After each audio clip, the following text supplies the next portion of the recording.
Student, आज फिर एक न्यूमेरिकल है। इससे पहले हमने इसी टाइप के 2 न्यूमेरिकल कर चुके हैं।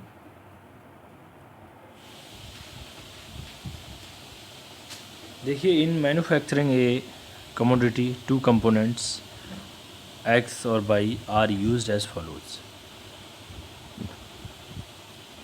स्टूडेंट, 2 कंपोनेंट्स हैं। देखिए, normal usage 100 units per week each दे रखा है और minimum usage 50 units per week each दे रखा है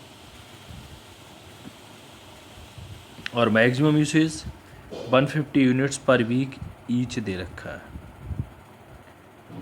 ऑर्डरिंग क्वांटिटीज़ हैं, एक्स की हैं 600 यूनिट और वाई की हैं 1000 यूनिट्स। इसमें डिलीवरी पीरियड है इनका एक्स का 4 to 6 वीक्स और वाई का 2 to 4 यानी 2 से 4। अब calculate for each material, minimum level calculate करना है, मैक्सिमम लेवल कैलकुलेट करना है और ऑर्डरिंग लेवल कैलकुलेट करना है। फ्रेंड, इसमें तीनों चीज़ें कैलकुलेट करनी है। इससे पहले जो क्वेश्चन किए थे उसमें एवरेज लेवल भी कैलकुलेट करना था। एवरेज लेवल तक हमने उसे कैलकुलेट किया था। इसमें केवल 3 टाइम्स कैलकुलेट करा रहा है। तो स्टूडेंट, सबसे पहले हम रीऑर्डर लेवल निकालेंगे इसका, यानी ऑर्डरिंग लेवल। देखिए, मिनिमम लेवल का भी पहले फॉर्मूला बता चुके हैं। रीऑर्डर लेवल माइनस ब्रैकेट में आपका normal usage multiply normal reorder period, और मैक्सिमम लेवल का फॉर्मूला बताया था। Reorder level plus reorder quantity minus bracket में minimum usage rate multiply minimum reorder period, और रीऑर्डर लेवल का फॉर्मूला है maximum usage multiply maximum delivery period. Student, ये 3 terms इसमें कैलकुलेट करनी है। अदर जो इससे पहले के क्वेश्चन थे उसमें एक एवरेज लेवल और आ जाता था, एवरेज स्टॉक लेवल। तो एवरेज स्टॉक लेवल का फॉर्मूला लगा देते थे minimum level plus maximum level divided by 2, इस तरीके से। अब स्टूडेंट, इस क्वेश्चन को स्टूडेंट देखिए, सबसे पहले रीऑर्डर लेवल निकालेंगे। क्योंकि रीऑर्डर लेवल इसलिए कैलकुलेट करते हैं कि मिनिमम लेवल में भी रीऑर्डर की ज़रूरत होगी और मैक्सिमम लेवल में भी रीऑर्डर की ज़रूरत होगी। इसलिए जब हम क्वेश्चन सॉल्व करते हैं तो सबसे पहले रीऑर्डर लेवल निकालते हैं, क्योंकि जब तक रीऑर्डर लेवल हमें मालूम नहीं होगा तो हम मिनिमम लेवल और मैक्सिमम लेवल कैलकुलेट नहीं कर पाएंगे। तो सबसे पहले रीऑर्डर लेवल ही निकालते हैं, और रीऑर्डर लेवल का फॉर्मूला है maximum usage multiply maximum delivery period. Student, question में मैक्सिमम यूसेज एक्स का क्लियर दे रखा है। मैक्सिमम यूसेज देखिए 150 है, 150, और maximum delivery period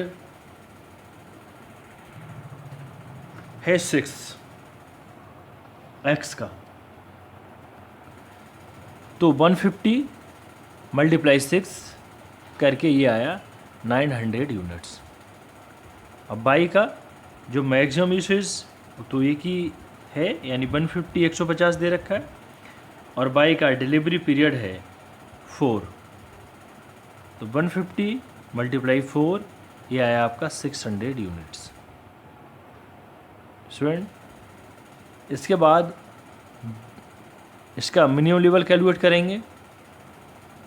minimum level equal to reorder level minus normal usage multiply normal reorder period. अब student reorder level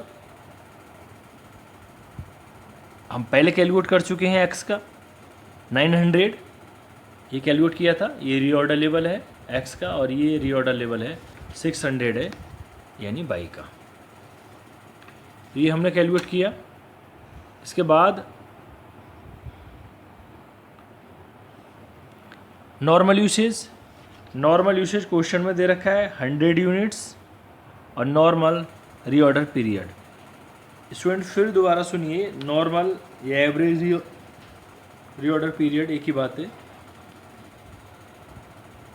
देखिए यहाँ पर जो एक्स का डिलीवरी पीरियड है वो 4 to 6 है। अब हमें नॉर्मल रीऑर्डर पीरियड निकालना है, तो 4 वीक्स प्लस 6 वीक्स दोनों को ऐड किया, ये हुए 10 और डिवाइडेड बाई 2 यानी 4 + 6 और डिवाइडेड बाई 2। ये हम पूरा करने के बाद 10/2 यानी कि 5, ये 5 आया। अब ये 5 आपका नॉर्मल रीऑर्डर पीरियड है। तो reorder level 900 minus normal usage यानी 100 मल्टीप्लाई नॉर्मल रीऑर्डर पीरियड यानी 5, 4 + 6 दोनों को ऐड किया डिवाइडेड बाई 2, यह आया 10 और 10 को डिवाइड किया 2 से, यह आया 5। स्टूडेंट इसके बाद 900 माइनस इन दोनों को मल्टीप्लाई किया 100 × 5 500, 900 में से 500 माइनस किए, माइनस करने के बाद आया आपका 400 यूनिट्स। फिर बाई का देखिए, बाई का जो रीऑर्डर लेवल कैलकुलेट किया है 600 यूनिट्स हैं। 600 यूनिट्स माइनस नॉर्मल यूसेज कितना है 100 यूनिट्स और मल्टीप्लाई 3 यानी कि नॉर्मल रीऑर्डर पीरियड। अब इसका नॉर्मल रीऑर्डर पीरियड कैसे कैलकुलेट किया, देखिए इसका मिनिमम जो रीऑर्डर लेवल है वो 2 है और मैक्सिमम है इसका 4 डिवाइडेड बाई 2। अब इसको 6/2 ये आया आपका 3 कैलकुलेट किया ये। अब यहाँ पर नॉर्मल रीऑर्डर पीरियड है आपका 3, तो 100 मल्टीप्लाई 3 300 और फिर इसको माइनस कर दिया 600 में से, 600 माइनस 300 ये आया आपका 300 यूनिट्स। उसके बाद अब मैक्सिमम लेवल कैलकुलेट करते हैं। मैक्सिमम लेवल का फॉर्मूला देखिए, reorder level plus reorder quantity minus minimum usage rate multiply minimum reorder period. देखिए रीऑर्डर लेवल है हम कैलकुलेट कर चुके हैं, रीऑर्डर क्वांटिटी क्वेश्चन में है, मिनिमम यूसेज ये भी क्वेश्चन में है, मिनिमम रीऑर्डर पीरियड ये भी क्वेश्चन में है। केवल हमें उनकी वैल्यू रखनी है, बाकी सब पूरा क्वेश्चन में सब कुछ दे रखा है। अब रीऑर्डर लेवल एक्स का हम कैलकुलेट कर चुके हैं 900, तो 900 प्लस रीऑर्डर क्वांटिटी देखिए एक्स की 600 दे रखी है तो plus 600 minus minimum usage rate 50 दे रखा है तो ये 50 और minimum reorder period for x का 4 दे रखा है, क्योंकि मिनिमम रीऑर्डर पीरियड एक्स का 4 to 6 है, तो 4 मिनिमम हो गया और मैक्सिमम हो गया 6, तो यहाँ पर मिनिमम की ज़रूरत है केवल। 50 मल्टीप्लाई 4 200 आ गया, इन दोनों को ऐड कर दिया 900 प्लस 600 1500 में से 200 माइनस कर दिए 1300 यूनिट्स या। इसके बाद बाई का कैलकुलेट किया, रीऑर्डर लेवल ये हम कैलकुलेट कर चुके हैं 600, reorder level plus reorder quantity, तो रीऑर्डर क्वांटिटी जो बाई की दे रखी है वो 1000 यूनिट दे रखी है, 1000 unit minus minimum usage rate, minimum usage rate 50 दे रखे हैं और मिनिमम रीऑर्डर पीरियड बाई का दे रखा है 2, क्योंकि मैक्सिमम 4 है और मिनिमम है 2, तो हमें मिनिमम की ज़रूरत है केवल। तो इन दोनों को मल्टीप्लाई किया, ये 100 600 प्लस 1000 दोनों को ऐड किया 1600 माइनस 100 और ये आया आपका 1500 यूनिट्स। स्टूडेंट इसके बाद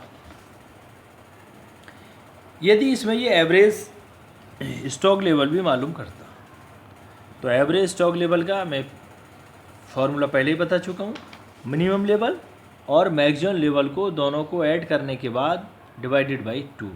तो जैसे इसका मिनिमम लेवल मानो ये 400 है और इसका मैक्सिमम लेवल 13 है, 400 प्लस 13 यानी 1700, 1700 डिवाइडेड बाई 2। इस तरीके से एवरेज स्टॉक लेवल निकालते हैं, जैसे मैं पिछले क्वेश्चन में ये बता चुका हूँ। स्टूडेंट मेनली इसमें हर किसी टर्म्स के जो भी ये कंपोनेंट कैलकुलेट करा रहा है उसका फॉर्मूला याद होना चाहिए। तो रीऑर्डर लेवल का फॉर्मूला याद करिए पहले आप, maximum usage multiply maximum delivery period, फिर मिनिमम लेवल का reorder level minus normal usage multiply normal reorder period.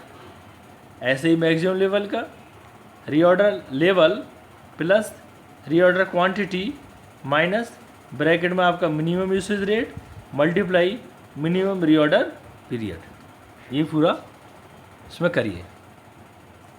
Student जब फॉर्मूला मालूम होंगे तो केवल इनकी वैल्यू रखनी है, वेरी सिंपल क्वेश्चन है ये। और नेक्स्ट लेक्चर में हम मटेरियल मैनेजमेंट के बारे में पढ़ेंगे और उसके बाद इकोनॉमिक ऑर्डर क्वांटिटी है, इसी टॉपिक में आगे उसके बारे में डिस्कस करेंगे। Thank you student.